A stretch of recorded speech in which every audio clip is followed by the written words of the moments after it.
alien creatures or unique people? In 2017, journalist and ufologist Jaime Maussan found 6 unusual mummies with elongated skulls and 3-fingered hands in a cave in Nazca, southern Peru. He claimed that these were alien creatures. Among the findings were 4 men, 1 woman, and a baby. Maussan presented the mummies before the Mexican Congress, claiming that they were of extraterrestrial origin. Despite his confidence, experts considered the mummies to be fake, but recent studies of one of the mummies, designated as Maussan Maria M01, have produced new and unexpected results. Peruvian scientists analyzed Maria using electron microscopy and radiography, and it turned out that Maria has biological similarities with humans. Her bones smoothly transition under the mummified shell, and the elongated skull shows no signs of artificial deformation. The cranial vault shows atypical growth and development, and its volume is 30% larger than that of an ordinary human. Maria also lacks hair and ears, has 3 fingers with 4 phalanges on her hands and feet, bulging eyes, and protruding jaws. Maria's feet have a unique structure. The heel bone is different from that of a human. This suggests that she walked hunched over. Maria also suffered from arthritis and had a damaged spine. Maria lived during the same period as the Nazca civilization, which may indicate her connection to this culture. Previous DNA studies suggested that the mummies were modified remains of pre-Columbian humans. The new study raises more questions than it answers. Scientists cannot precisely determine the origin of Maria and her unique characteristics. Further research, including genetic testing, is necessary for a complete understanding of these remains. The fact that the ancient alien mummy has many similarities with a real human makes understanding our past even more complicated. Now it is even harder for us to understand who inhabited our planet hundreds and thousands of years ago. Charred loaves of bread. These charred loaves of bread were found in Pompeii and Herculaneum, cities destroyed by the eruption of Vesuvius in 79 AD. Thanks to the layer of ash and the high temperature, the bread was essentially sealed in time. Not only the shapes were preserved, but also the characteristic cuts that were made for easy portioning. Panis quadratus was a popular Roman bread, and some loaves featured bakery stamps, similar to ancient Roman logos, showing a developed trade. In Pompeii, archaeologists discovered bakeries with stone ovens, mills, and traces of flour, helping us picture the city's vibrant life. Such discoveries give us a rare opportunity to literally touch the everyday life of ancient Rome, to understand what people ate and what their daily life looked like. Bread was a key part of the Roman diet, and its survival today is a remarkable archaeological find. Today, these charred loaves in museums remind us of ancient tragedies and greatness. A creepy artifact in the garden. What started as an ordinary walk with a metal detector turned into a terrifying discovery. A California resident accidentally found a mysterious chest buried in a friend's garden. Initially, he thought he'd find only small things like coins or bottle caps, but instead he discovered a heavy metal box with strange symbols. When they opened the chest, the men expected treasure but found only dirt and some plastic flowers. The main issue was the SS emblem, a Nazi Germany symbol. Some believe the chest may have been used by World War II soldiers to transport trophies. Despite the many theories, the origin of the chest remains a mystery. Who buried it and why? And why is there only trash inside? Maybe historians can reveal the secret of this discovery. The Garmsar Salt Cave in the Garmsar district of Iran. There's a place that appears built by modern engineers, with massive stone columns, smooth walls, and a deep archway. But all of this was carved out by hand back in the time of the Achaemenid Empire, about 2,500 years ago. Salt was mined here as workers removed layers, leaving huge salt pillars as supports to prevent cave collapse.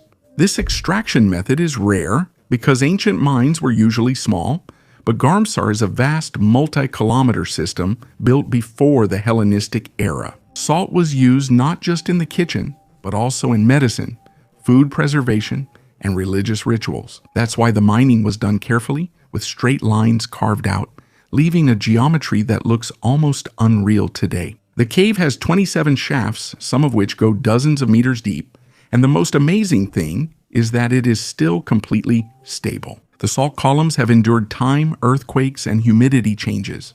The cave has become a tourist attraction. People come to see the underground city that doesn't need cement or metal beams. At the settlement of Merimda Beni Salama in northern Egypt, archaeologists discovered a clay human head. Dating back to around the 5th millennium before Christ, this is one of the earliest known depictions of a human face in Egypt. The find seems modest and rough, which makes it unusual. There's no decoration, embellishment, or idealization.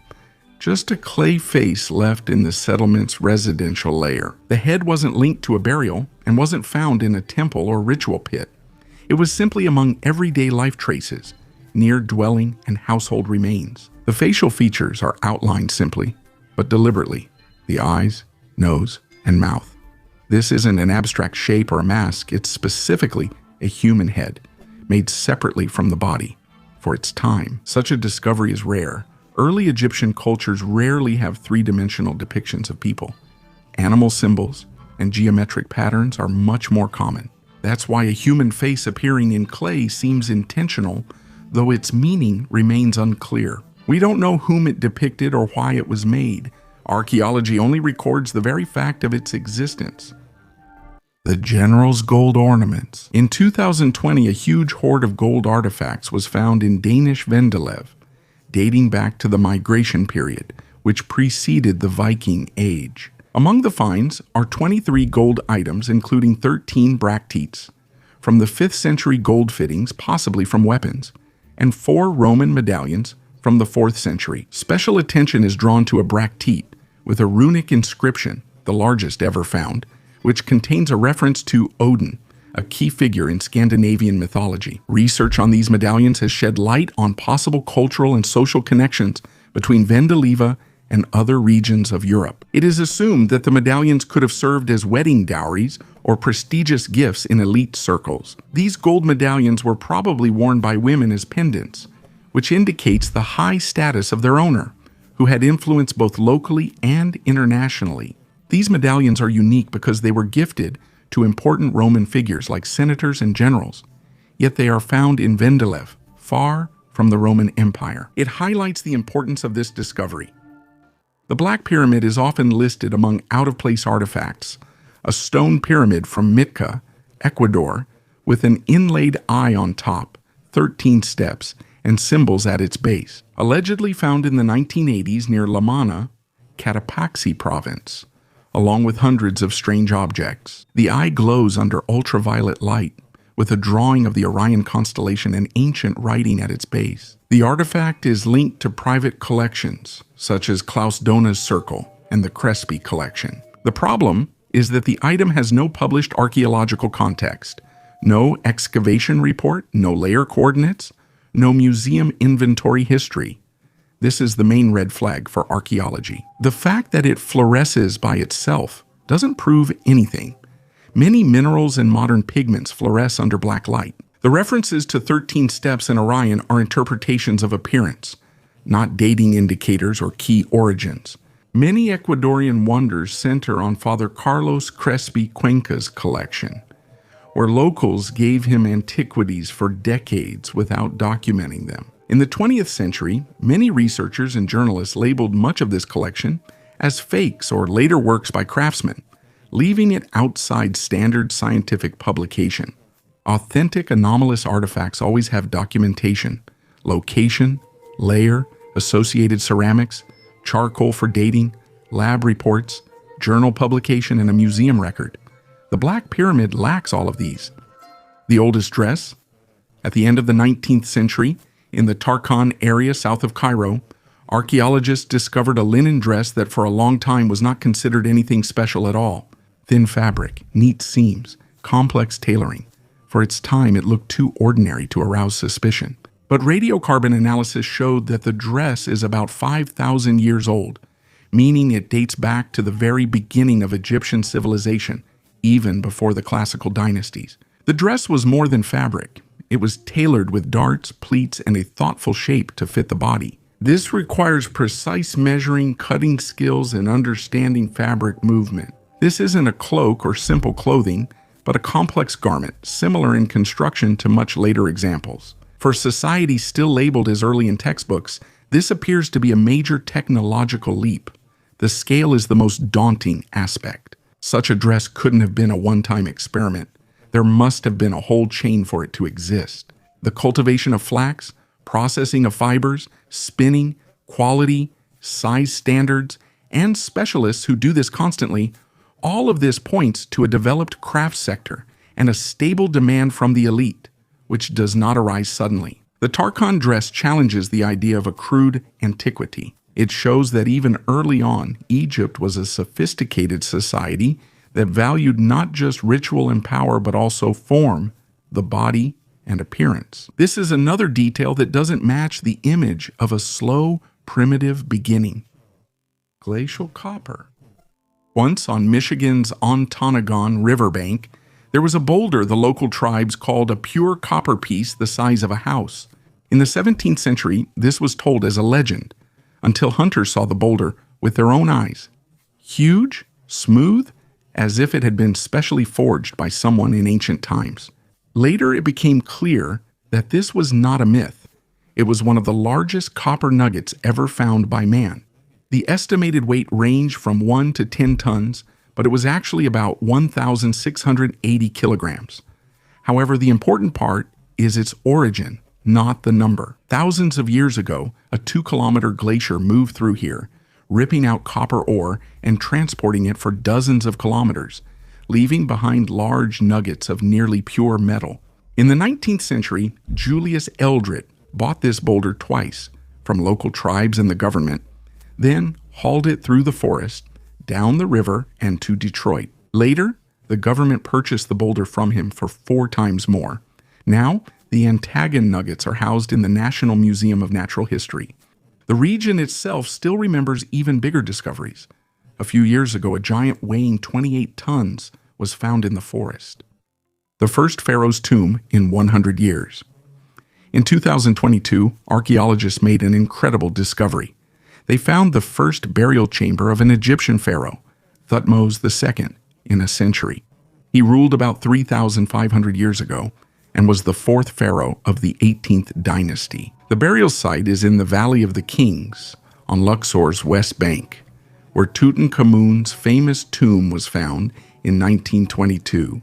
The entrance to the tomb was found in 2022, and archaeologists immediately noticed fragments of vessels with inscriptions that identified Thutmose II as the deceased king. The name of his wife, the great queen Hatshepsut, was also on these vessels. Scientists later found that the pharaoh's remains were relocated centuries after the tomb was looted. The tomb is in poor condition because it was flooded soon after Thutmose II's death.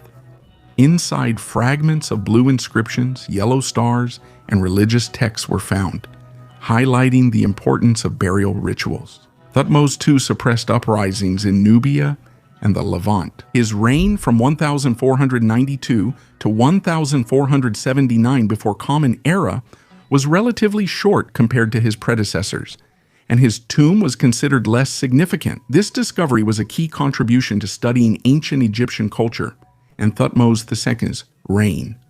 Archaeologists consider it among the most significant achievements in recent years. The mummy of the Yakutian lion.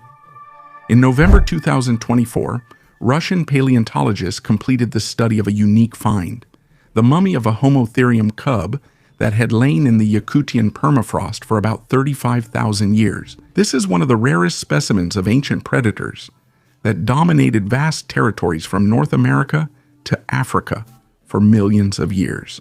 Homotheriums were powerful predators, competing with lions, saber-toothed cats, tigers, and even hyenas. They hunted in packs, and their fangs, although shorter than those of smilodons, were thicker and stronger, allowing them to pierce the hides of large animals, such as young mammoths. Unlike the solitary ambush-hunting smilodons, Homotheriums hunted in packs like wolves. Their strong limbs and chest made them persistent pursuers. The Yakutia discovery let scientists closely examine the 3-week-old kitten's appearance. He had a huge neck, broad muzzle, and ski-like paws, perfect for moving through snow. A comparison with a modern lion cub showed that Homotherium was more stocky and muscular.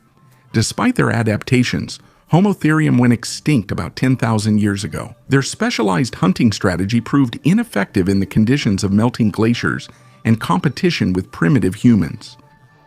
Scientists brewed an ancient drink.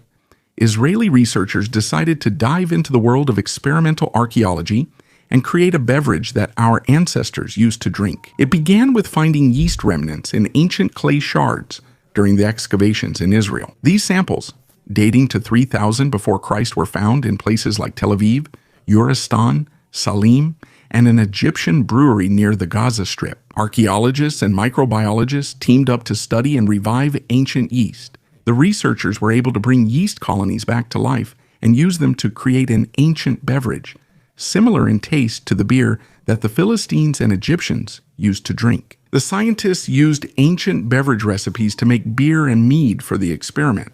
During the brewing process, some modern changes were made, such as adding hops, which did not exist in the ancient Middle East. This enabled the creation of a uniquely flavored drink, blending ancient traditions with modern technology. According to Shmuel Naki, a brewer from the Jerusalem Brewing Center, the taste of the drink turned out to be spicy, a bit fruity, and with a very complex flavor. Yeast played a key role in creating these flavor characteristics, which confirms the importance of its use in brewing. This experiment's success motivated scientists and brewers to keep researching. The team plans to use the revived yeast to create new types of beer based on ancient recipes. This collaboration will expand Israeli beer options and deepen understanding of ancient cultures and traditions. Would you like to try a drink made with ancient yeast? Would you be able to immerse yourself so deeply in the history of brewing? 5 skeletons found in the Wolf's Lair.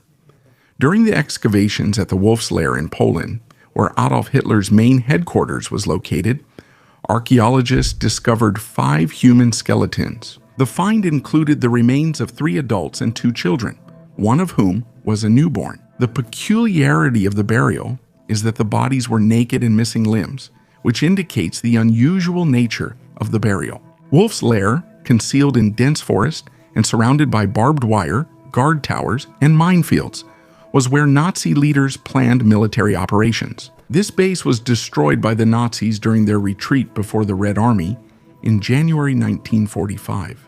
Among the artifacts found near the bodies were thunderstones, fossils of ancient sea creatures that were once believed to be magical talismans, capable of bringing luck in battles or protecting against lightning. Octavian Bartoszewski, who took part in the excavation, suggested the bodies may have been buried as a ritual sacrifice to bring success and prosperity to the building's occupants. Hermann Goering, the building's former owner, was known for his interest in the occult, which may explain the unusual burial in his residence. The Nazis, including Hitler, were obsessed with the supernatural, shown by their interest in occult practices and theories. This discovery not only confirms the dark legacy of the Nazi regime, but once again demonstrates its willingness to use any means, including mysticism and sacrifices, to achieve its goals. The birds will tell. Kayalipinar is a modern village in Sivas, central Anatolia, under which lies Samuha, a key Hittite Bronze Age hub that was both an administrative center and sanctuary, where decisions were made by officials and through ritual. Here, archaeologists found a small clay tablet with cuneiform writing on both sides and a tiny hole through it, which clearly shows that the object was worn hanging on a cord. The format resembles not a book for shelves, but a working memo for a priest. The text explains ornithomancy, divination using birds, considering their flight, calls, timing, and reaction to sacrificial food. For us, this isn't ancient exoticism, but a direct view of power's mechanism. In the Hittite kingdom, these predictions were official regulations that shaped wars, dynastic marriages, and treaties with neighbors. In those layers, they discovered a mini-archive, dozens of tablets and royal seal impressions of Katusili III and Queen Puducherry, demonstrating how divination and religious practice were closely tied to political governance. We see exactly how signs were turned into decisions, where the priest and the scribe were parts of the same machine. The first mummy. For a long time, people thought mummification began in Egypt around 2600 before Christ during the Pharaoh's era with the pyramids and formal religion. However, in burials from the pre-dynastic period, dated to 4500 and 3500, before Christ, archaeologists discovered bodies preserved by artificial means. These findings from Badari and Upper Egypt do not support the explanation of natural sand mummification. Tissue analysis revealed resins, vegetable oils, and antiseptics intentionally applied to the body before burial. In 2014, chemical analysis showed these mixtures were nearly identical in function to those used in classical mummification 1,500 to 2,000 years later. People experimented with body preservation long before priests, texts, and religious canons appeared. Such burials are also not unique.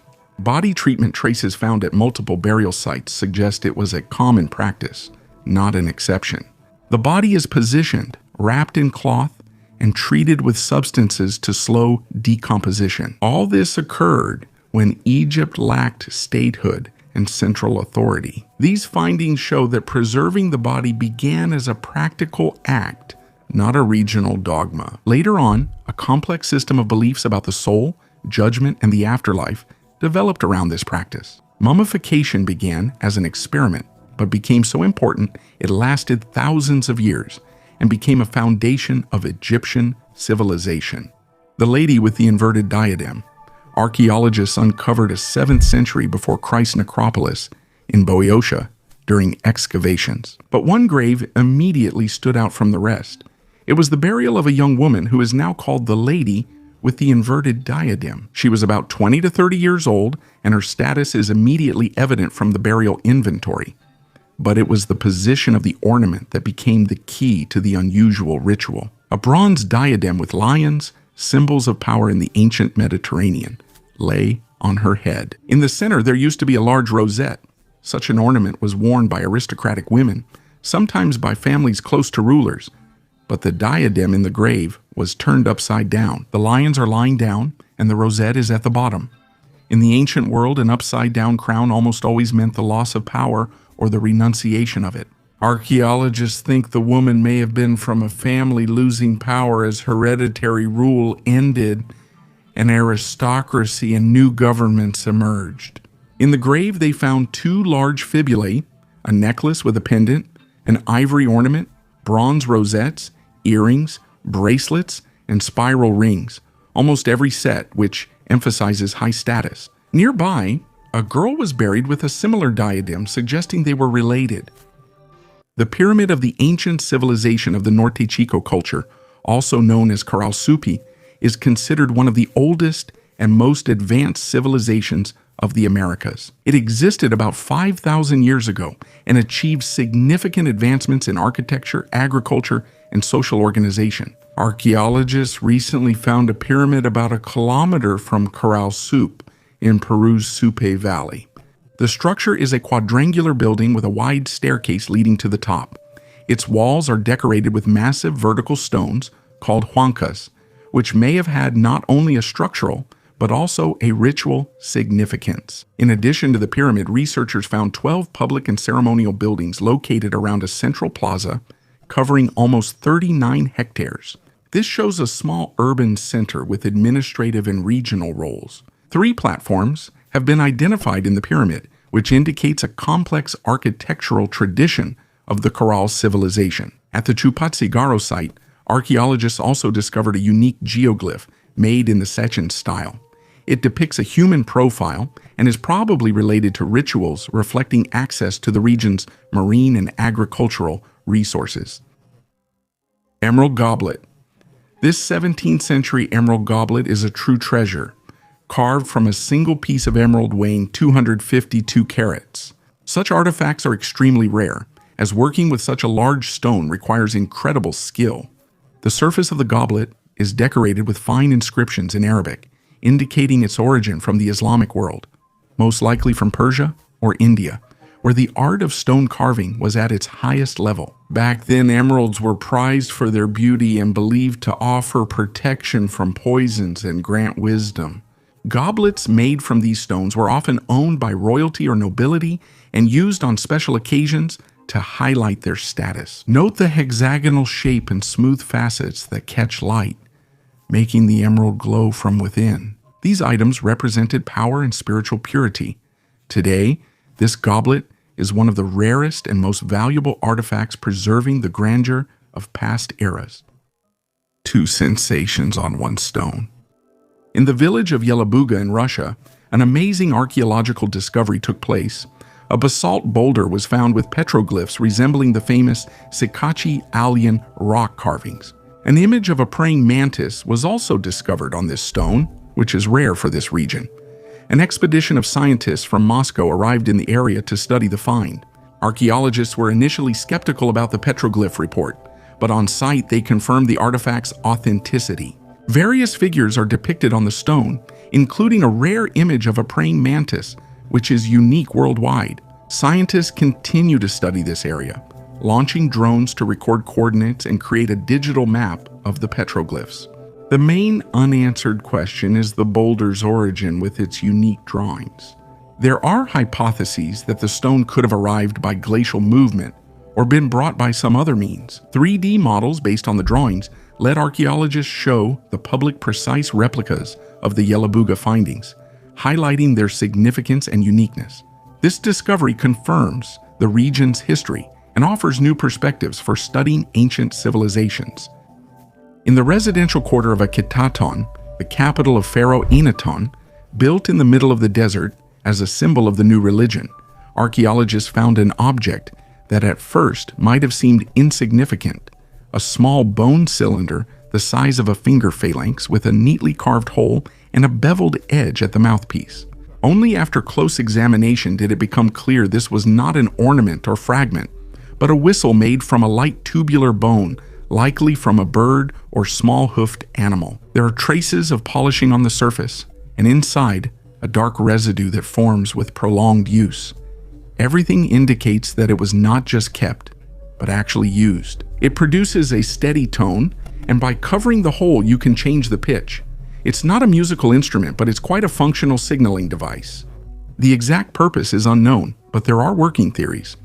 In Amarna, as Akhenaton was called, such items are found rarely and only in residential or craft areas. It could have been a child's whistle, a toy, or a workshop signal to cut through yard noise and alert an assistant.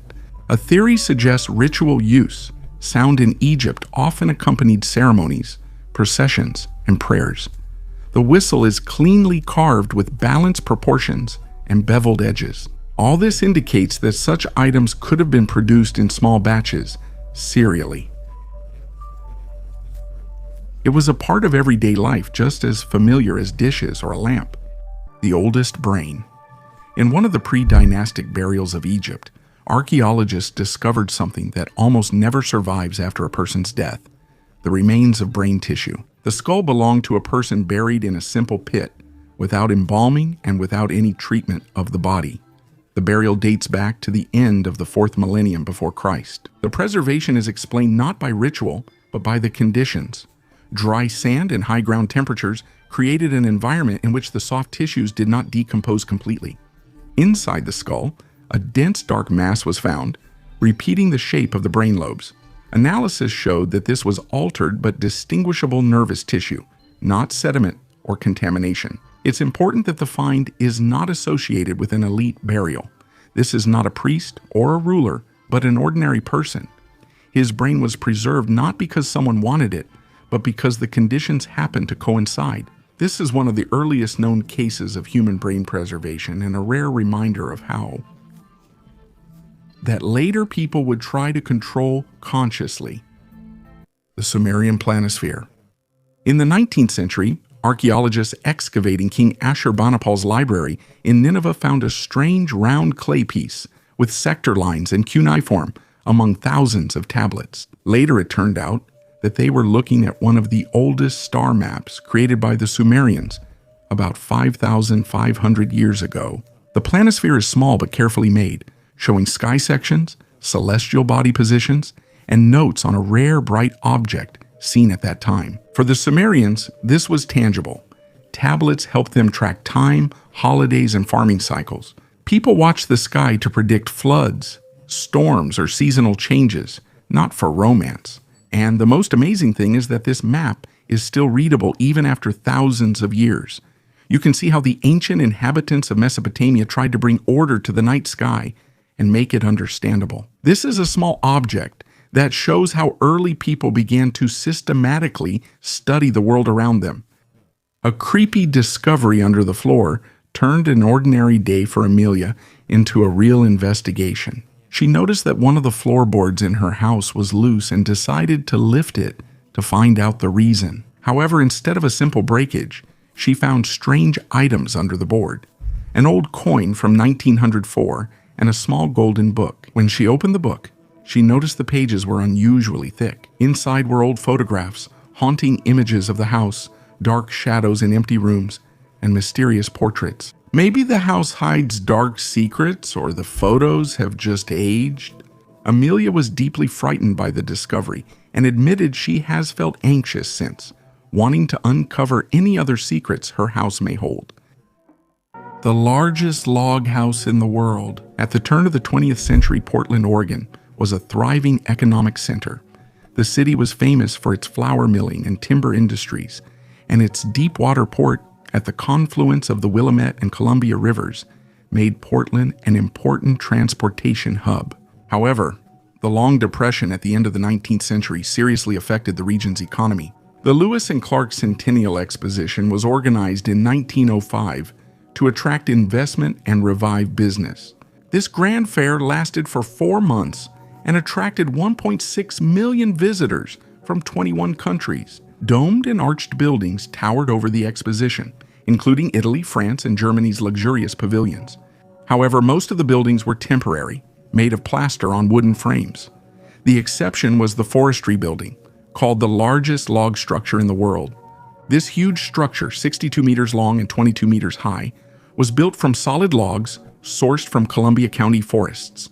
Inside, there were colonnades made of 54 rough-hewn trunks supporting the 2-story nave. The exhibition featured animal taxidermy, Native American artifacts, and displays highlighting Oregon's natural resources. After the exhibition, the city bought the forestry building, which remained abandoned for years. In 1914, it was nearly destroyed by a fire, but the building survived.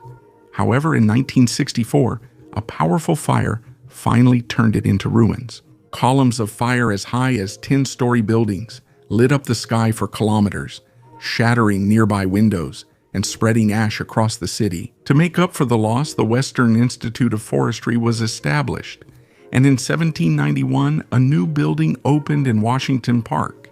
In 1986, it was renamed the World Forestry Center to emphasize the importance of this field for the entire world. Thus, Portland secured its status as the forestry capital of the United States. They tried to treat cancer. A study of 2 ancient skulls yielded surprising results. They found signs of cancer and traces of attempts to treat it. These findings show that ancient Egyptians knew about cancer and tried to fight it. The signs of this disease included severe tissue destruction and small metastases. Especially interesting are the traces of cuts around the lesions, indicating that the Egyptians may have tried to remove tumors surgically. The ancient Egyptians were famous for their medical knowledge. They could treat fractures, tend to injuries, make prosthetics, and even fill teeth. However, their abilities in treating cancer were limited. Scientists studied 2 skulls from the Duckworth collection at Cambridge University. One skull belonged to a man aged 30 to 35 with signs of cancer and surgical interventions, while the other belonged to a woman over 50 with cancerous lesions and traces of healed injuries. The researchers note that incomplete skeletons and missing clinical histories make it hard to draw conclusions from ancient remains. Nevertheless, these findings offer a new perspective on ancient medical practices and highlight the need for further research in paleoncology. They watch the sky before us. If you think the history of UFOs began with the flying saucers of the 40s, you've missed a couple of millennia. Sumerian priests in the 2nd millennium before Christ recorded black meteors changing shape in cuneiform. Viewed as divine signs, the essence remains. Something appears in the sky with no words to describe it. Nuremberg, April 14, 1561. At dawn, the residents see an aerial battle. Hundreds of spheres, crosses, and black darts falling onto the city walls. The artist Hans Glaser carves the scene onto a sheet. Only God knows the true meaning. We would call this a mass unidentified flying object sighting, but back then it was considered an omen. Mount Rainier, June 24, 1947. Pilot Kenneth Arnold reports 9 shiny objects skipping like saucers across the water. The newspapers confuse the metaphor and introduce the term flying saucer. That's how the modern unidentified flying object era begins, from signs to newspapers. 3,500 years have passed, yet the same questions persist. What flies above us, and why does each generation see its own sign? The unicorn's horn. Allow me to introduce you to the life of the medieval unicorn. This creature, though mythical, faced cruel treatment from humanity. People hunted unicorns for their magical horns, which legends say could purify water and remove poison from food. Unicorns were believed to exist according to the testimonies of many ancient scholars, including Aristotle and Ctesias, as well as great minds like Leonardo da Vinci. In the Middle Ages, unicorns symbolized purity and wisdom. Their horns became a symbol of prosperity and could serve as an indicator of poisoned food among the aristocracy. But how could one find a unicorn horn in a world where these creatures do not exist? This question was answered by using the horns of other animals, such as rhinoceroses or walruses. The most popular were narwhal tusks from the Arctic, which were long mistaken for unicorn horns. Travelers and hunters secretly acquired these tusks and sold them to Europeans as mythical horns. Thus, merchants and great rulers like Lorenzo Medici and Queen Elizabeth I paid huge sums for these tusks, considering them symbols of power and protection. Even the Inquisitor Tomás de Torquemada always carried such a horn, believing it could save him from heretics. With the development of science and the advancement of research methods, belief in the miraculous properties of unicorn horns faded, and now they remain only as exhibits in museums, a reminder of how legend and reality intertwined in human history. The face of ancient power is the west bank of the Nile near Aswan, on the hill of Gebel Kurna, under a layer of rubble. Archaeologists uncovered rock carvings showing a rare scene in Egypt, a boat and a ruler in a palanquin, possibly one of the earliest pharaoh portraits from the state's formation era. The shape of the boat, with its high ends and knife-like stern, matches the ritual vessels of the late pre-dynastic and early dynastic periods, around 3,200–3,000 before Christ. Researchers are debating the elongated chin and head mark of the seated figure, interpreted as references to the royal headdress and ritual beard of the first dynasties. Stylistically, the scene is compared to Narmer's mace head. If the parallel is correct, we are looking at a visual symbol of royal power at its very beginning. The value of the find lies in the fact that this is a rare case in Egypt of a direct, unambiguous depiction of a ruler outside the interior of a tomb. A boat sails against the current on an open rock by the road. At the stern, someone is adjusting the course. Power is movement and as collective labor. We are not seeing a museum statue, but a living note in the margins of the early state. Napoleon's bathroom. In the Villa Pisani in northern Italy, Napoleon's bathroom has been preserved, a place rarely shown to tourists, but one that perfectly conveys his character. For the early 19th century, this was nearly futuristic, a built-in bath and a space for personal care, which Napoleon took on campaigns. He was unusually clean for his time. He bathed every day, used cologne with rosemary and citrus, shaved daily, and always carried a travel hygiene kit with him. Contemporaries noted his white teeth and neatness, rare at a time when many bathed just once a month. His mother taught him this habit, and he never abandoned it, neither in the army nor at the height of power. The bathroom at Villa Pisani is a rare example of an everyday detail of the emperor that remains nearly unchanged, revealing what he was like beyond the battlefield and politics. Eyeliner.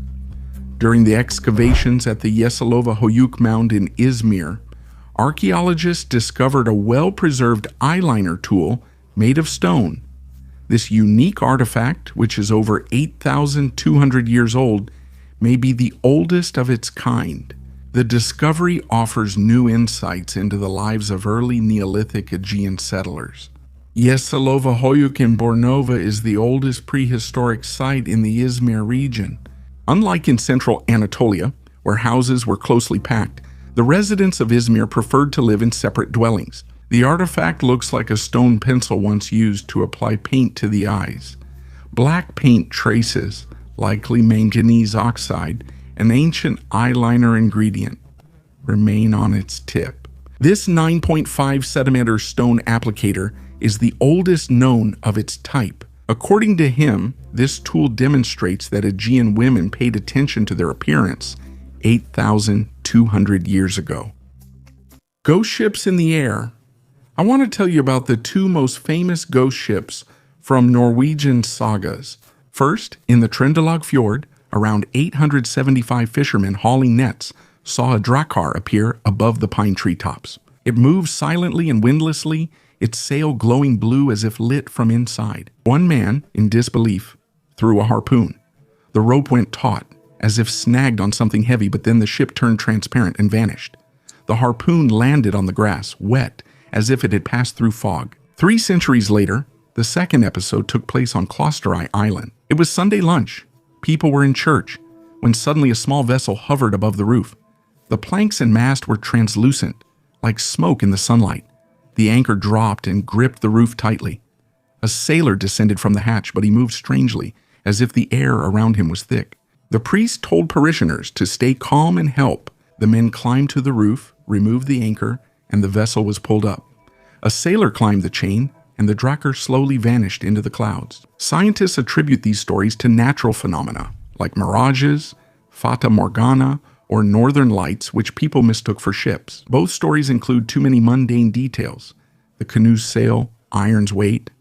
That's why, in folklore, these are real encounters with the alien, not just lights in the sky. Sailors have kept legends alive for over 1,000 years. In Norway, some say that before a storm over Tverdum, you might see a drakkar sailing across the sky instead of the water. The frozen Scythian boot is a real artifact from the past, more than 2,300 years old. It was discovered in an Altai Mountains burial mound, where strong permafrost kept it perfectly preserved. This is Scythian footwear made of leather and decorated with intricate patterns, and the sole is studded with bright beads. Such decoration indicates the high status of the owner. Most likely this was part of the attire of a noble Scythian, or even a noble Scythian woman. The Scythians were famous not only for their military skills, but also for their ability to make things that could pass for works of art.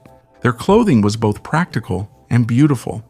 Interestingly, even the boot sole is decorated. Maybe it was a ritual or just wanting to look stylish after death.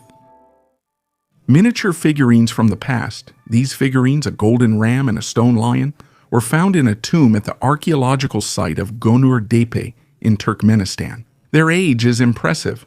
They date back to the period from 2400 to 1600 before Christ. Gonur-Depe is considered the heart of the mysterious Margiana civilization, which flourished in Central Asia and left behind many artifacts. The figurines are so small they fit on a fingertip, showcasing the remarkable skill of ancient jewelers. The golden ram symbolized wealth and abundance, while the stone lion represented strength and power.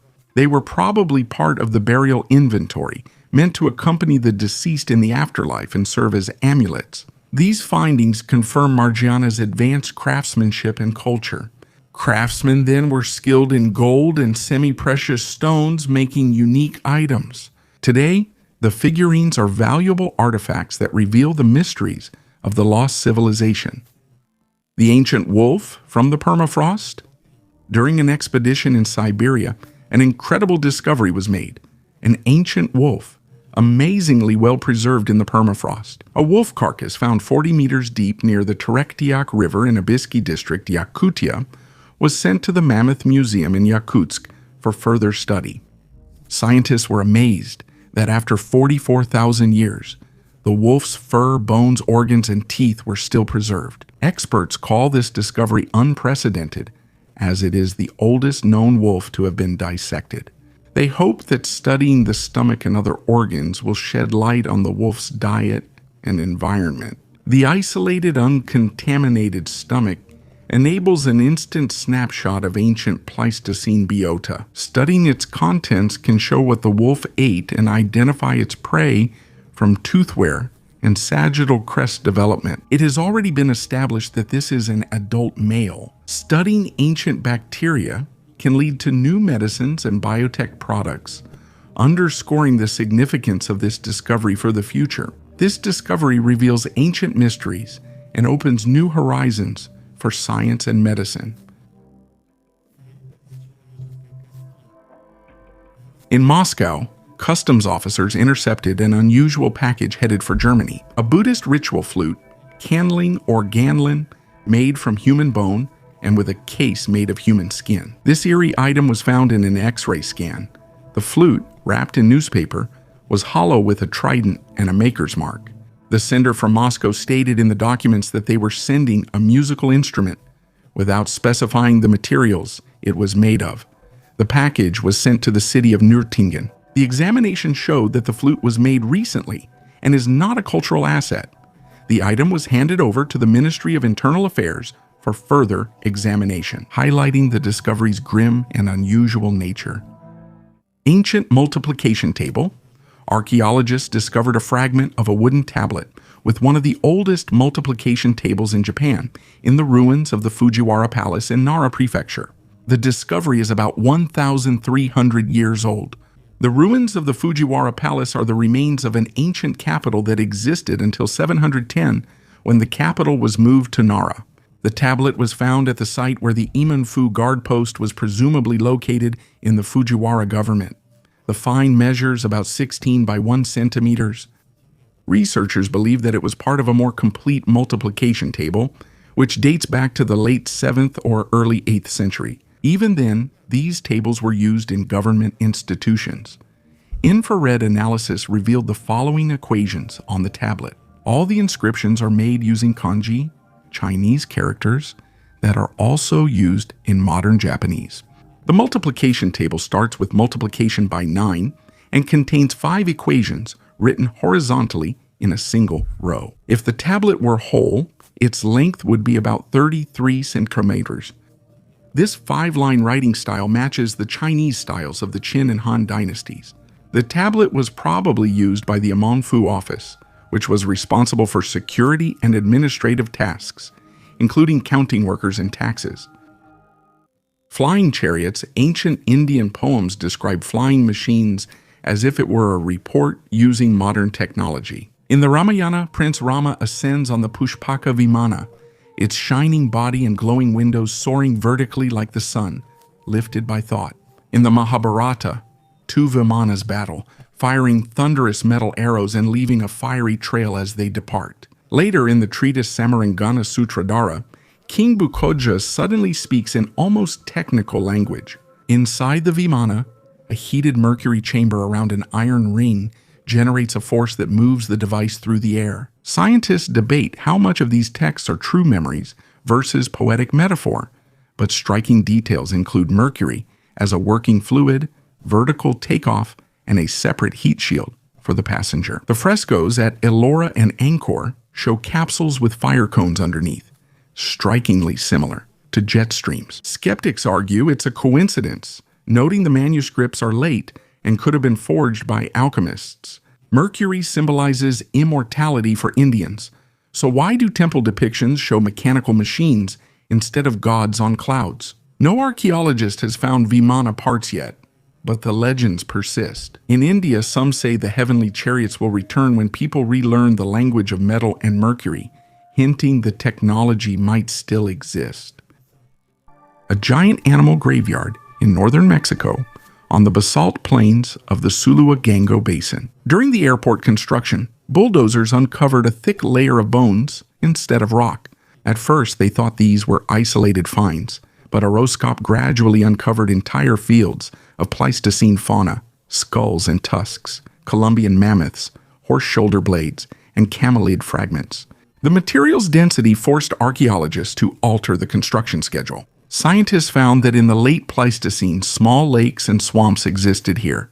In spring, muddy shores trapped heavy animals, causing them to break limbs and drown. Over centuries, these traps accumulated dozens of skeletons. Some mammoths have injuries from falling and being trapped in mud, while others show signs of predators and erosion. In nearby basin locations, evidence from the end of the Ice Age includes human traces, cut marks on bones, signs of butchering, and orderly arrangements of shoulder blades and ribs. This helps us see the past, where humans, predators, and large herbivores gathered by water, sometimes with tragic outcomes. Analyzing isotopes reveals what mammoths ate in their final months and how the climate shifted at the end of the Ice Age. Sometimes regular construction work is more helpful than years of archaeological digs. The Gebel el Arak knife. The knife was found at the end of the 19th century near Gebel el Arak. At first glance, it appears to be a typical ceremonial weapon from pre-dynastic aesthetic Egypt. The flint blade is finely made with an ivory handle. Yet the longer you look, the more something about it feels off. A detailed scene is carved on the handle: people, boats, battling groups, and a central figure holding two lions by their manes. A motif that is absolutely untypical for early Egypt, but well known from Mesopotamia. This scene appears to be from a different culture, where mythological images of power, strength, and control over chaos already existed. For 4th millennium before Christ Egypt, this seemed too early and too foreign. A question arises, which is still debated. Was this a borrowed image, the result of distant contacts, or is this evidence that early Egypt was formed not in isolation, but in close dialogue with other centers of the ancient world? The knife itself was probably never used in battle. It is a symbol of status, power, and belonging to the elite, and that is its main value. It shows that even before the pharaohs, there were people who thought in terms of symbols, propaganda, and demonstrations of power. This shows that prehistoric Egypt already hid a complex, aggressive political reality. The Gebel el Arak knife does not prove the existence of a lost civilization, but it clearly shows that the origins of Egyptian statehood were much more complex and international than is usually shown in simplified chronologies. A medieval farm from the 12th century. At the Kuhfield farm in England, archaeologists from Cotswold Archaeology uncovered the history of a medieval farm that had only been remembered since 1535. A rectangular enclosure protected it, and it saw many changes. Research has shown that the main role of the farm was raising cattle, mostly dairy breeds.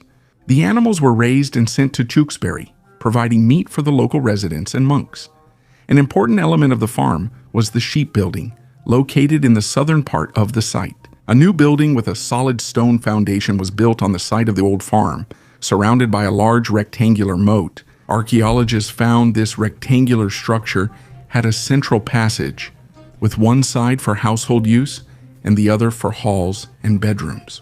Among the finds were a ceramic tray for roasting meat and a pilgrim badge depicting Archangel Michael. Medusa's head. At Emperor Adrian's villa in Tivoli, archaeologists found a bronze head of Medusa the Gorgon, the very mythical figure who was supposed to turn people to stone with a single glance, but in reality, it was used differently. In Roman culture, Medusa's image was used on shields, walls, shoulder guards, and floors as a protective symbol to ward off evil. The Tivoli head, dating to about 120 AD, is bronze with detailed snake strands and a calm, human-like expression. This isn't a terrifying monster, but an idealized image. Romans often softened mythical creatures' features, making them decorative. Hadrian's villa was a vast complex with pools, halls, gardens, and copies of Greek statues. The emperor gathered all he saw on his travels: architecture, sculpture, and decorations. The head of Medusa probably decorated one of the halls or a facade, fitting into the overall design of the villa, where Greek myths were combined with Roman taste, a seated burial, and a children's necropolis. In the French city of Dijon, archaeologists have discovered a unique burial of the Gauls that is more than 2,000 years old. The unusual aspect of the find is that all the deceased are seated facing west, a rare ritual seen at only a few sites in France and Switzerland. Excavations in an old monastery's garden uncovered 13 burials with the deceased seated, hands on thighs, and legs arranged asymmetrically. The burials date from 450 to 25 before Common Era. Researchers believe these graves may have held priests, chiefs, or temple members. Nearby, a 1st century Common Era children's necropolis was discovered, where 22 infants were buried. Many of them were buried in wooden coffins, as evidenced by the nails found. Coins and ceramics were also discovered in the graves, probably as burial offerings. Some of the cemetery was destroyed by farming. The reason for the seated burial is still unknown. One theory is connected to the belief in the afterlife, possibly a homestead. The deceased were supposed to meet the other world in a special posture. Other researchers believe that this is part of a spiritual practice. The posture could have symbolized meditation or eternal peace. This is supported by Celtic figurines found in different parts of Europe. Lost ancient cities. Archaeologists have discovered ancient cities in the Amazon rainforests, where up to 30,000 people could have lived about 2,000 years ago. This appeared in Science. Using ultrasonic LiDAR, a team led by Stephen Royston from the French National Center for Scientific Research explored the area and found many structures and roads underground. The Quilomope and Upanu lived here before the Spanish arrived. Royston called this place the Lost Valley of Ancient Cities, emphasizing its uniqueness and importance for understanding the history of the Amazon. The discovered cities, built over a vast area, included residential and public buildings surrounded by agricultural fields with drainage canals. Roads connected the cities, some of which were up to 20 kilometers long. Royston observes that locals used clay rather than stone for building. These cities existed from 500 before Christ to 300 and 600 AD in parallel with the Roman Empire in Europe, and lasted for about 1,000 years. The faces are not from here. I thought Chinese bronze couldn't surprise me further, until archaeologists found new pits at the Sanxingdui complex in Sichuan province in 2023. They started pulling out masks from there that no one had ever seen before. It was a green bronze face about 70 centimeter wide with narrow eyes, large antenna-like ear shells, and a mouth, a narrow lipless slit. The inside was coated with cinnabar, and calcite dust was found under a microscope. The mask looks as if it was worn in flames or a sandstorm. Some parts are covered with ultra-thin 99% gold foil. Sanxingdui is dated to the 13th, 11th centuries before Christ, but the style is unlike Shang, Zhou, or any East Asian cultures in general. The faces are too elongated and the proportions unnatural. Chinese archaeologists explain the find carefully. It is likely that these are masks of ancestral spirits. In local legends, there is a simpler phrase: when the heavenly gods looked at people, their eyes were twice as long as those of humans. The technique is also surprising. The bronze walls are only 3/1/5 of an inch thick, yet they are cast as a single piece without seams. Back then, large forms often cracked in the casting pit. Debates persist. The craftsmen either depicted shaman seers or repeatedly copied the appearance of certain visitors from memory. Excavations continue and scanners reveal several more underground layers. Mysterious petroglyphs at Dayton Rock. On the bank of the Dighton River in Massachusetts, there is a small museum with a single but very unusual exhibit. A massive rock that was taken out of the water and placed here in 1963. This stone, known as the Dayton Rock, has long puzzled researchers with its mysterious inscriptions, the origin of which has remained a mystery for several centuries. The rock is about 1.5 meters high, 3.5 meters long, and 3 meters wide. Its surface, covered with petroglyphs, was once slanted toward the water and probably served as a kind of message from a sailor. The symbols engraved on the stone are straight lines, shapes, primitive images of people, and strange writings. The first written mention of the Dighton Rock dates back to 1680. The English colonist John Danford drew the symbols, and 10 years later Reverend Cotton Mather described them in his book, calling them strange signs left by unknown ancient peoples. The rock gave rise to many hypotheses. In 1837, Danish researcher Carl Christian Raffen claimed the inscriptions were made by Vikings and linked to Thorfinn Karlsefni's 11th century journey to North America. As described in Scandinavian sagas, his theory caused a sensation. But in 1916, Professor Edmund Delabar from Brown University proved that Raffin had forged the image by adding lines that supported his hypothesis. Delabar suggested a new version, noting the name Miguel Carterial and the date 1511 in the inscriptions. He believes a Portuguese explorer left this message. Carterial disappeared in America in 1512 while searching for his brother, who was lost off Newfoundland. Maybe he was forced to live with the Indians, and 9 years later he carved a message about his fate on a rock. Delabar's theory was supported in Portugal but approached cautiously elsewhere. Some think the inscriptions were made by ancient Phoenicians. Others believe Chinese explorers reached America before Columbus. Despite centuries of research, the Dighton Rock remains one of the most mysterious archaeological discoveries in the United States, continuing to inspire researchers to search for its true history. An ancient toy for adults. The artifact, which is over 2,000 years old, was discovered in the United Kingdom back in 1992.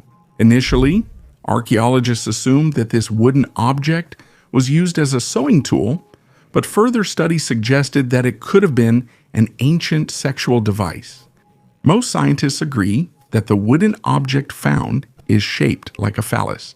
The uniqueness of this artifact is that it has not changed its shape or method of use even after thousands of years. Interestingly, its shape won't change in the future for obvious reasons. However, there are several theories regarding the use of this artifact as a sex toy based on Roman depictions. It is known that they had dildos, but they rarely survived to our time, since they were most often made from organic materials. Some archaeologists also suggest that most slaves could have used such an item to inflict pain and demonstrate power over other slaves. Others believe that it could have been a good luck amulet, since in ancient times, amulets of this shape were very common.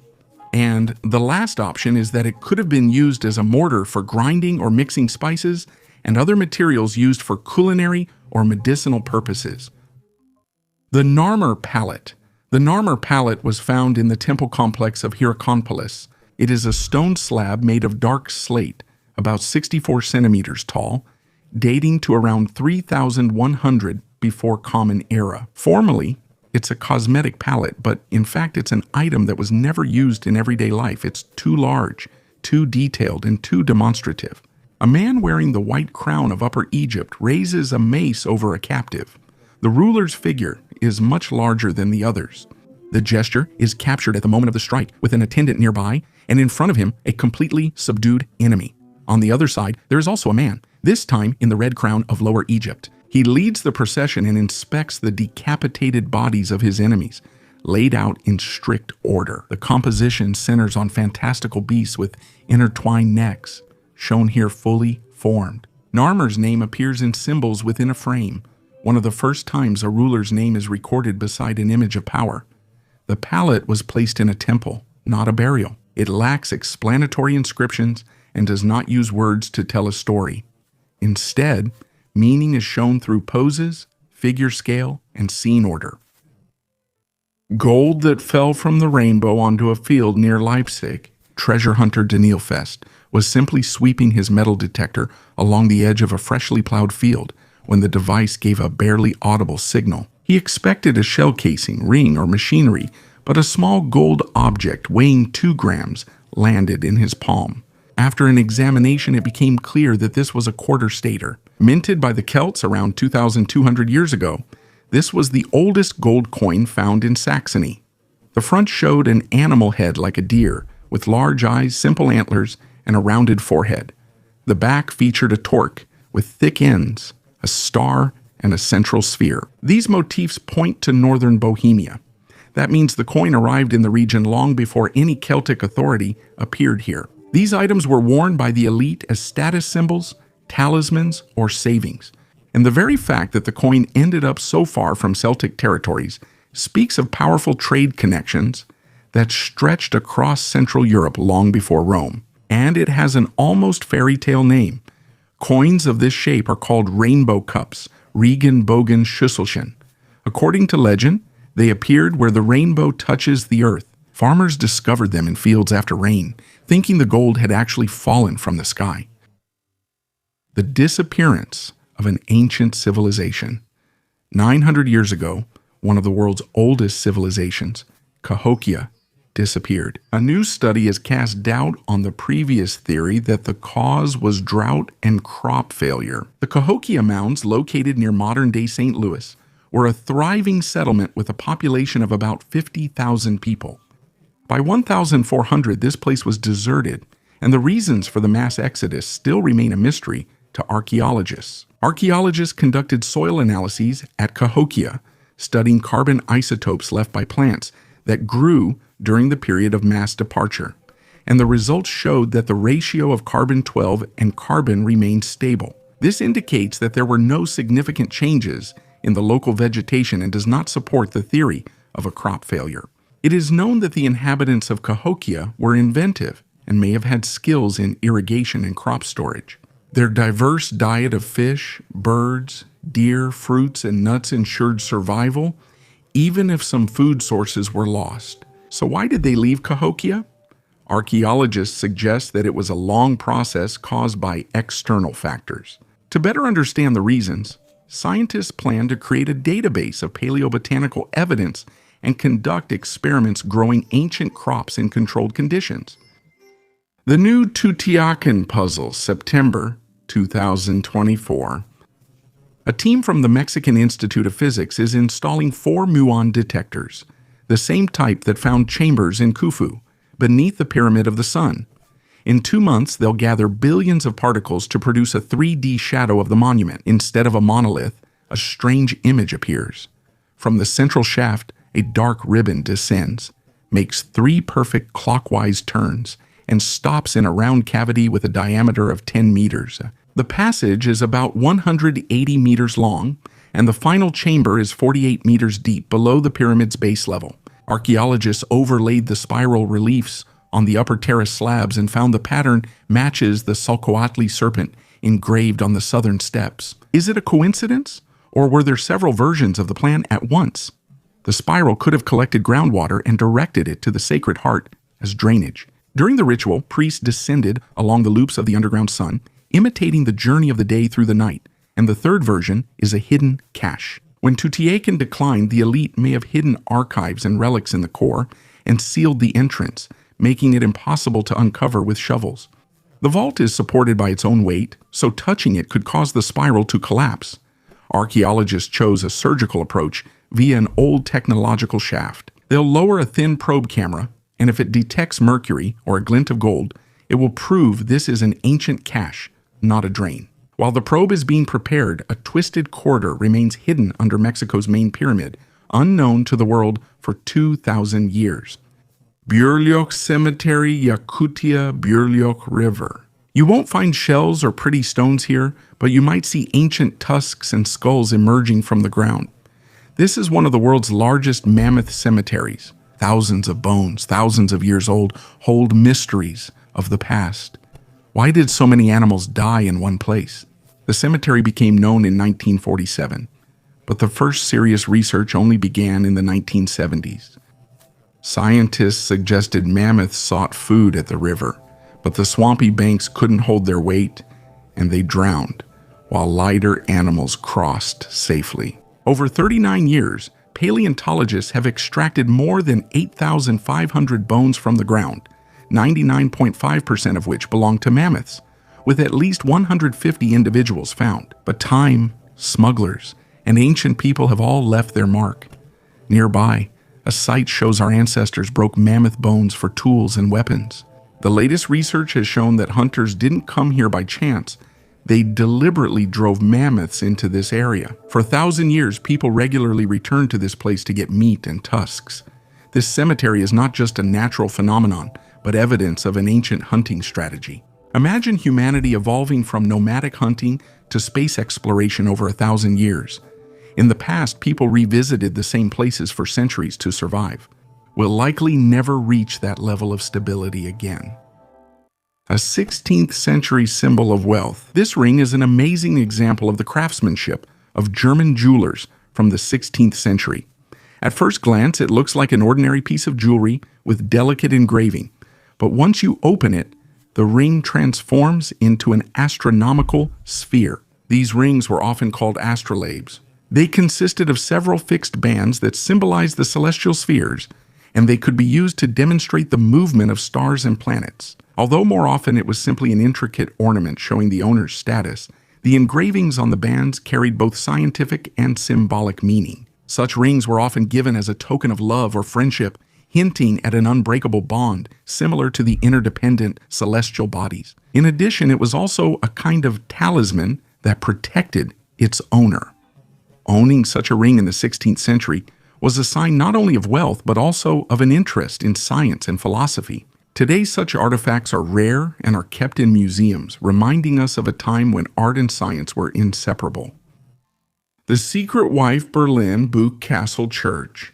Restorers found a single late 18th century carved and gilded sarcophagus hidden under the floor, as if the mistress had anticipated that she would be sought even after her death.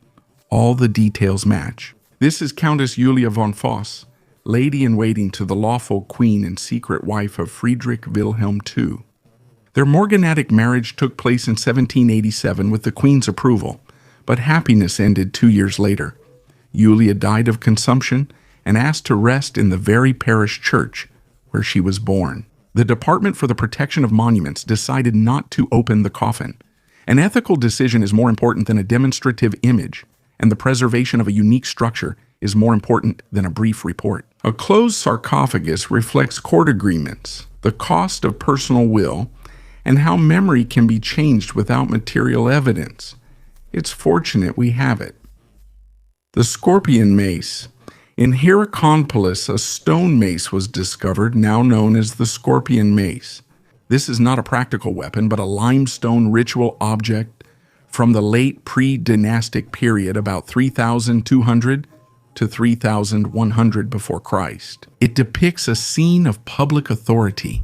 A crowned man holding a hoe stands before rows of people and symbols of subordinate territories. This all happens before the pharaoh appears in the usual sense. The strangest part is the mixed roles. The man on the mace is depicted both as a ruler and as a participant in a ritual, as if he is not just governing, but personally opening the earth. This is not a myth or a god, but a real person demonstrating control over space and people. There is no name, title, or explanation nearby. Power is shown through action, not words. The same mace shows scenes of violence and subjugation, depicted as an orderly process rather than chaos. This is actually one of the earliest examples of political propaganda carved in stone. The Scorpion Mace is inconvenient in that it appears earlier than the system that should have produced it. There's a ritual, a public scene, a show of power, but still no state with names or laws. This object doesn't explain who Scorpion is or was. It simply captures the moment when power seeks an audience. A rare Chinese bottle. In the city of Shenzhen, China, archaeologists made a unique discovery during excavations at the Piligan site. They found an unusual bottle that is over 7,000 years old. This artifact became the oldest item of its kind ever found on Chinese territory. It is a rare artifact with an unusual shape, a small neck, and a pointed bottom. These vessels are usually linked to the ancient Yangshao culture in China. There are many theories regarding their purpose.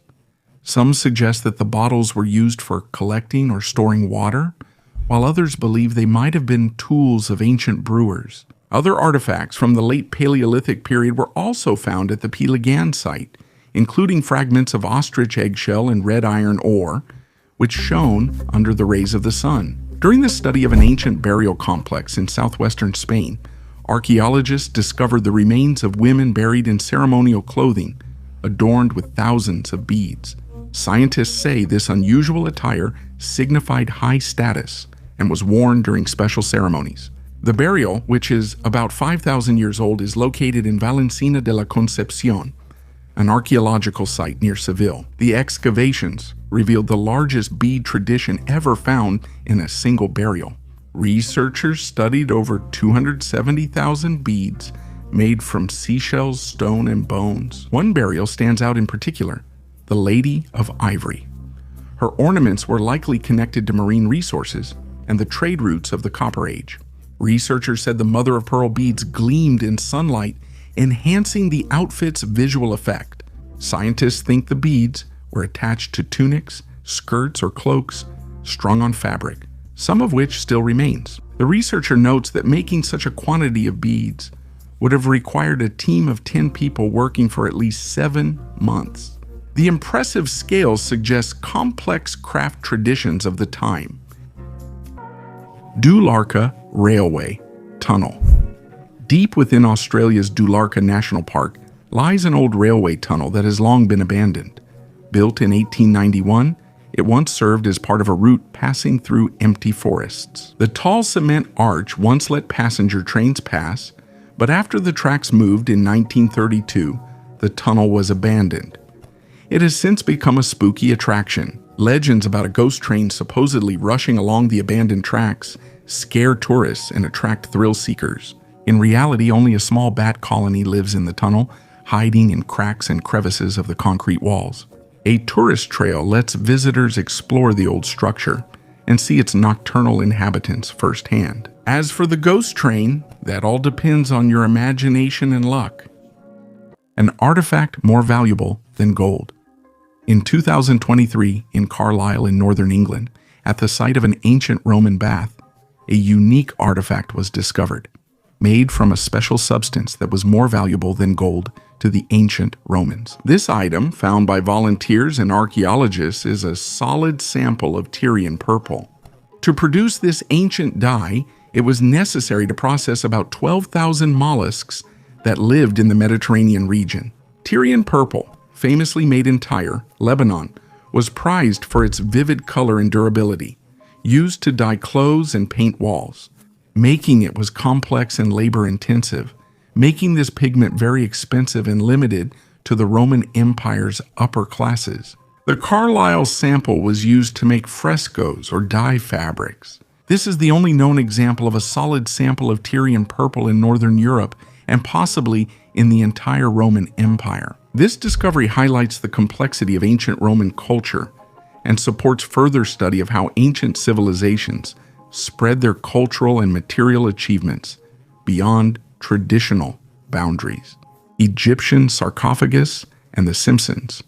Archaeologists in an Egyptian tomb discovered something unique, a 3,500-year-old sarcophagus featuring an image of Marge Simpson from the popular modern animated series. The sarcophagus lid shows a woman with yellow skin, a green dress, and a blue crown, resembling Marge's famous hairstyle. But in reality, the sarcophagus belongs to the New Kingdom and depicts the goddess Nut. The tomb belonged to a 16-year-old girl whose parents probably didn't have much money, but they did their best to give their daughter a proper burial. As for such a coincidence, there are two options. Either the Egyptians predicted The Simpsons, or the creator of the series, Matt Groening, has secret knowledge about ancient cultures. Amulets and jewelry were also found in the tomb, and stone and wooden sarcophagi of the New Kingdom were often decorated with carvings and paintings depicting deceased deities and scenes from the Book of the Dead. And what do you think? Why did the coincidence turn out to be so realistic? Write your opinion in the comments. The origin of the silver vessel. It took scientists 10 years to determine the origin of the unique silver vessel that is part of the Galway hoard. It turned out that the artifact traveled from Western Asia to Scotland. This discovery added intrigue to one of the most important archaeological finds in the United Kingdom. The Galway hoard was discovered in southern Scotland in 2014 by the treasure hunter, Derek McLennan. The treasure included a silver vessel wrapped in ancient fabric. Now, researchers have confirmed that the vessel was made in modern-day central Iran and was transported over vast distances to Scotland more than 1,000 years ago. Inside the vessel, treasures like silk and brooches were found. Laser cleaning of the vessel revealed intricate patterns, characteristic of Zoroastrianism, the state religion of the Sasanian Empire, the last Persian empire before the Muslim conquests. The entire hoard weighed more than 5 kilograms of gold and other valuable materials. It was found on land belonging to the Church of Scotland near Balmaggie. The artifact, dated to about 900 AD, will debut at the Silk Roads exhibition at the British Museum in London. Other items from the hoard will be exhibited at the National Museum of Scotland and the Kirkcudbright Galleries. Including the artifact in the exhibition is crucial, as it holds Scotland's oldest recorded silk, a new Roman dodecahedron. In England, amateur archaeologists have discovered a unique dodecahedron from the Roman era. This find, made in a farmer's field in Lincolnshire, is a 12-sided metal figure about the size of a grapefruit. It was found during excavations at a site where Roman coins had earlier been discovered with metal detectors. The participants were surprised to find a larger than usual, fully intact dodecahedron during the excavation. Over 100 similar dodecahedrons, dating from the 1st to 3rd centuries AD, have been discovered in northwestern Europe. Usually made of bronze, they have holes of different sizes on each face and spikes on the corners. The purpose of these objects still remains a mystery to scientists. There are hypotheses that these could have been dice, mace heads, sling stones, range finders for Roman artillery, or even objects for divination. The greatest mystery in the world. Off the coast of the Japanese island of Yonaguni, underwater ruins of an ancient city have been discovered, estimated to be 10,000 years old. This complex, resembling a pyramid, castle, temples, arch, and stadium, is connected by roads. In 2007, marine biologist Masaki Kimura described the main structure as a monolithic stepped pyramid, 25 meters high. He suggested that the structures were built by the Jomon people who lived on these islands 14,000 years ago. However, Professor Robert Schoch from Boston University expressed the opinion that the Yonaguni Monument is a natural geological formation. It has been 37 years since the Japanese Atlantis was first discovered in 1986, but its origin is still shrouded in mystery. Kimura theorized it was part of the lost continent of Mu, destroyed by catastrophe. He also discovered a stone image like an underwater sphinx. Seismologist Toro Uchi of Kobe University backed Kimura's hypothesis and dismissed claims that the structures formed naturally. However, Professor Sho remains of his opinion, claiming that the structure is not man-made and its characteristics are the result of natural processes. The sea near Yonaguni still holds the mystery of these structures, remaining a topic of scientific discussion and research. Alien skull. Unidentified flying object blogger Daily Hodges posted a photo of a tiny gray-brown skull in his palm. The forehead is bulging, the back of the head is elongated, the eye sockets are huge, and there is no lower jaw. The author claims that his acquaintance found it in Mexico near an old landfill. It's not a doll or a monkey, the bone is fragile, like a human's, but the proportions are completely different. The footage spreads instantly. Some people saw evidence of the grays, others are shouting about a viral fake. Medical anthropologists have already responded. The photo most likely shows part of the skull of a baby coati, a South American coati. These animals have large skulls, and their lower jaws often detach after decomposition. That's why it looks alien. The scale is also telling. The skull is only 5 centimeters long, which is too small for an adult alien. Hodges himself swears he'll do an X-ray and a DNA test, but until the results are in, he asks to leave room for a miracle. The internet, as usual, is divided. Some are chasing likes with a real alien, while others remind us that any bone without context is the perfect material for a sensation. For now, the most unusual extraterrestrial skull of the season remains without identification. It's either a dead coati or another hoax skillfully photographed against a dark background. They ate 11 people. Sierra de Atapuerca, northern Spain. Archaeologists at El Mirador Cave studied 2 clusters of human bones and found highly detailed evidence of Neolithic cannibalism. Radiocarbon dating confidently dates several samples to 5,570 years ago. The group consisted of at least 11 people, adults, teenagers, and 3 children. The bones lay partly in a natural depression and partly among household and animal remains. The cave was used as a pen then. The picture is made by the combination of details, not by each one alone. The bones show cut marks and chopping traces where meat was removed, fractures on fresh bone for access to the brain, and bone marrow, traces of human teeth as well as signs of heating. Some materials are burned, and strontium isotopes show traces of boiling. Several individuals seem to be locals, not foreigners. There are too many coincidences for the bone damage to be accidental. Cut marks, fresh fractures, tooth marks, and heating. All together they form a clear picture. The most optimistic version is that our ancestors encountered other people. The defeated were butchered and eaten. But scientists do not rule out the fact that ancient people might have eaten members of their own community. Oceanic Ghost. At the end of November 1896, two boys were riding their bicycles along the beach of Anastasia Island and suddenly saw something in the sand that made them drop their bikes. On the shore lay a carcass the size of a boat, shapeless, pale pink, as if it were made of rubber. No bones, eyes, or head, just a dense mass of flesh, as if the ocean washed up a nightmare creature. Dr. Webb arrived the next morning and quickly saw it wasn't a whale. So what was it? The carcass was elastic, heavy, and he estimated it weighed nearly 5 tons. He concluded they had found a giant unknown octopus. The photos were later sent to the university, and Professor Verrill, the top cephalopod expert, first confirmed the assumption, then identified the creature as a new species, Octopus giganteus. 6 horses dragged the carcass from the water to prevent the waves from taking it away. It became a local sensation. People came to see the Florida monster, which seemed to have stepped right out of the pages of maritime legends. But decades later, when the preserved tissue samples were studied under an electron microscope, everything fell apart. There was no giant octopus. The tissue was made up of pure collagen. It was whale skin that had decomposed to a state where both its shape and bones had disappeared. Today, scientists call such finds globsters, dense lumps of organic matter that the ocean washes ashore, turning an ordinary carcass into something that looks like a mythical monster. The ancient Sweet Track is a wooden walkway built about 5,830 years ago in England and discovered in 1970 by the archaeologist Ems Witt, after whom it was named.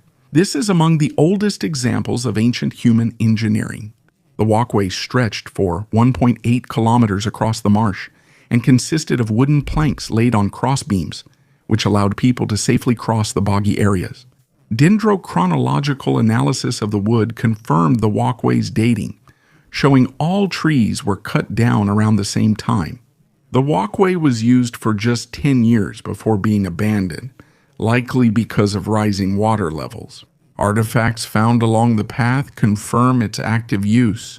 Switrek shows that Neolithic people could build complex structures and plan their use.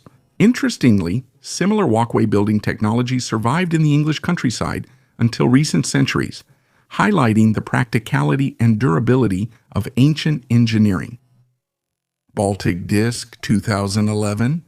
Swedish divers found a 60-meter-wide perfect circle on the seabed with a straight groove, suggesting something landed after skidding. The photo went viral in the media. An underwater flying saucer, a Millennium Falcon. Tourists are booking spots on boats. Ufologists are publishing books.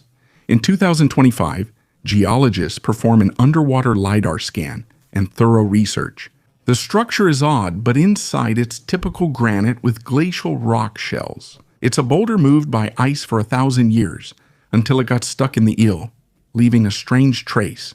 The conclusion is similar to earlier findings. Sometimes a perfect saucer is simply a stone polished by a glacier, but this stone led people to dive, bring new equipment, and demonstrate how science debunks myths and fakes.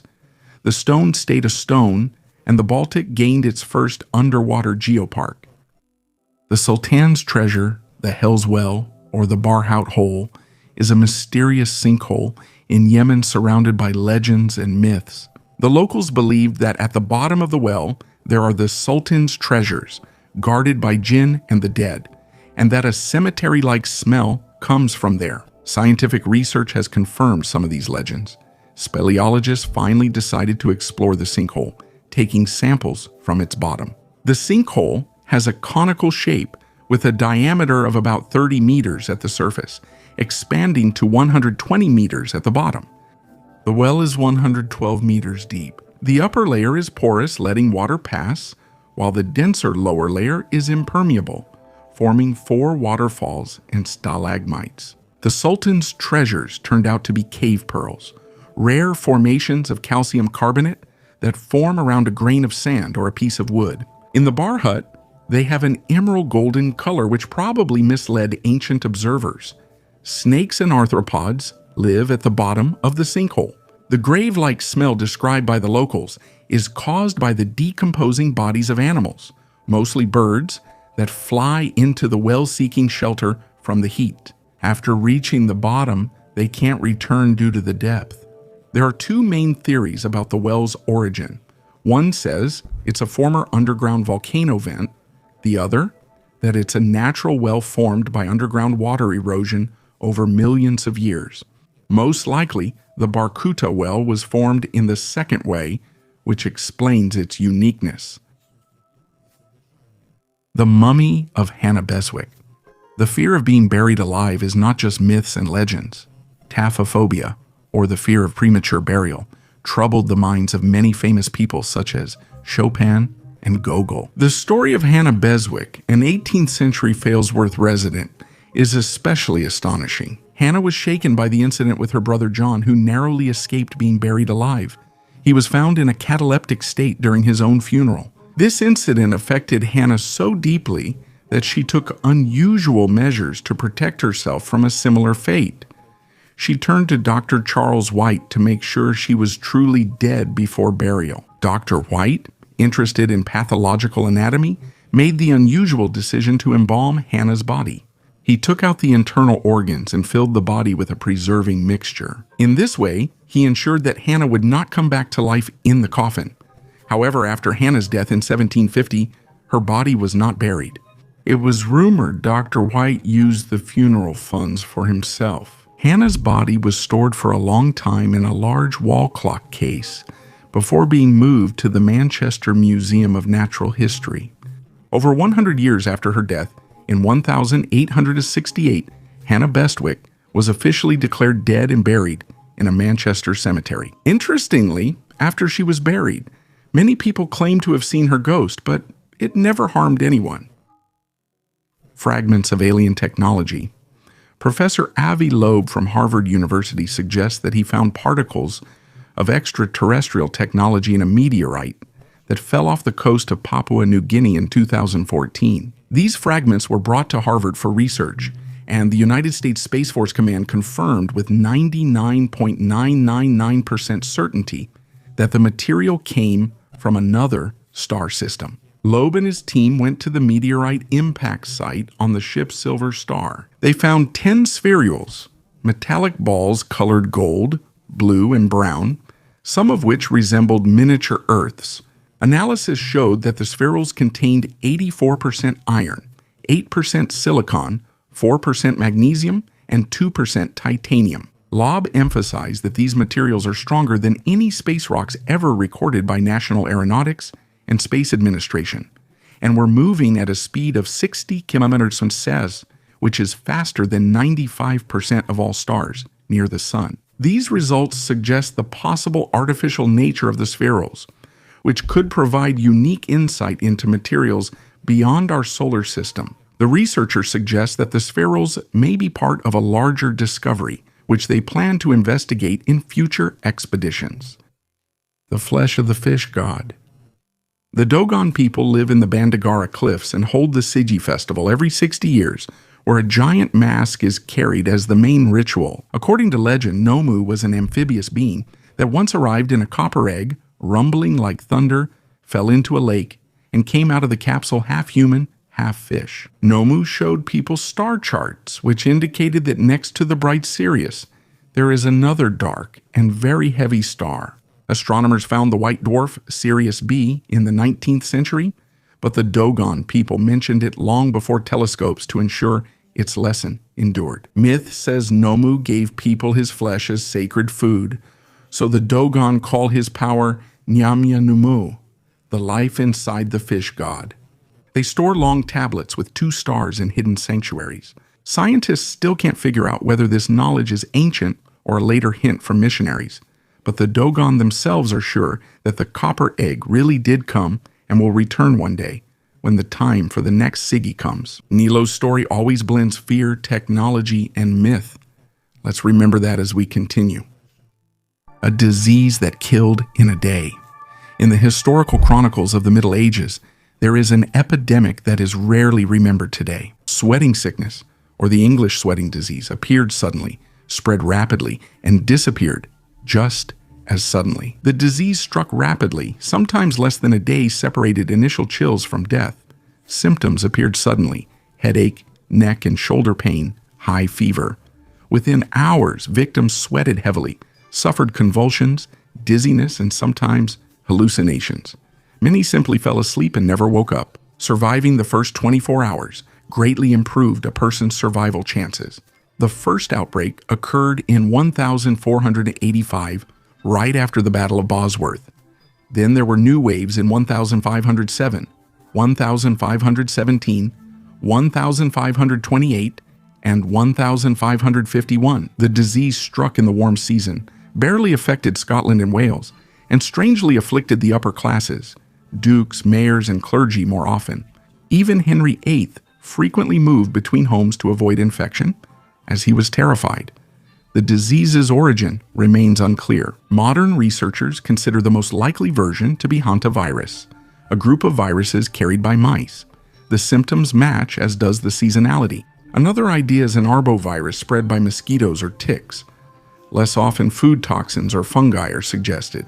Between the 17th and 19th centuries, France saw Picardy sweat fever, a milder disease with lower mortality but similar symptoms to the old sweating sickness. Some historians believe the disease may not have vanished, but instead changed form. Sweating sickness is still one of Europe's mysterious, fast-moving epidemics. Even now, no one knows for sure what killed thousands or why the disease vanished so quickly. And I want to thank you for watching this video until the end. Goodbye, everyone, and see you in the next video.